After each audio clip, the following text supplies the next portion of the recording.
Nagpakita ng galing sa golf ang dalawang pambato ng bansa sa Paris Olympics. Sa kabila yan ng aberyang naranasan nila patungkol sa kanilang uniform. Balita hatid ni Mav Gonzalez. Nagtapos sa joint 4th place si Bianca Pagdanganan sa Paris Olympics Golf Finals, ang pinakamataas na ranking ng isang Pilipinong golfer sa Olympics. Pang-13 si Pagdanganan pagkatapos ng 3 round ng golf, pero nakahabol siya sa huling round para magtapos sa 282 total, isang stroke lang na mas mababa sa bronze medalist mula China.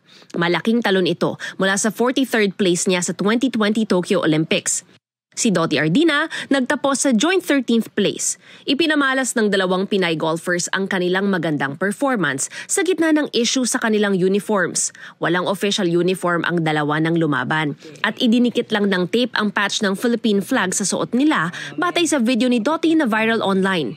Dikit ulit natin to. Double-sided tape. Diba? Ang saya-saya. Sana all may uniform. Kami lang wala. Diyos ko, ano ba namang klaseng Olympics to? Shout out naman dyan sa mga walang nagbigay. Asa na ba yung uniform namin? Sana napunta. Dadalawa na lang kami dito. 22 na lang na atleta. Kulang-kulang pa. Paliwanag ng National Golf Association of the Philippines o NGAP at ng Philippine Olympic Committee, may nakalaang uniforme para sa golfers mula sa sponsor. May dumating na mga gamit sa Paris pero walang competition gear. Sabi raw ng sponsor sa NGAP na ipit sa logistics provider ang uniforms ng golfers, kaya ang apparel sponsor binilhan sila ng damit sa Paris.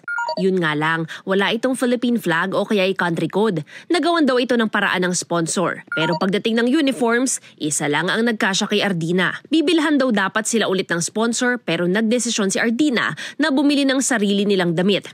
Ang Senate Committee on Sports magsasagawa ng review at post-evaluation ng Olympic Games para raw maiwasan na ang mga ganitong pangyayari at mas masuportahan ang mga Pilipinong atleta sa mga susunod na kompetisyon. Sabi ni Committee Chairman Senador Bongo, ramdam niya ang sama ng loob ng mga atleta. Hindi raw niya ito inaasahan, lalo't may dagdag na 30 million pesos na pondo para sa preparasyon ng Paris Olympics delegates. Bukod pa aniya ito sa tig-kalahating milyong financial support kada atleta mula sa Philippine Sports Commission. Mav Gonzalez nagbabalita para sa GMA Integrated News.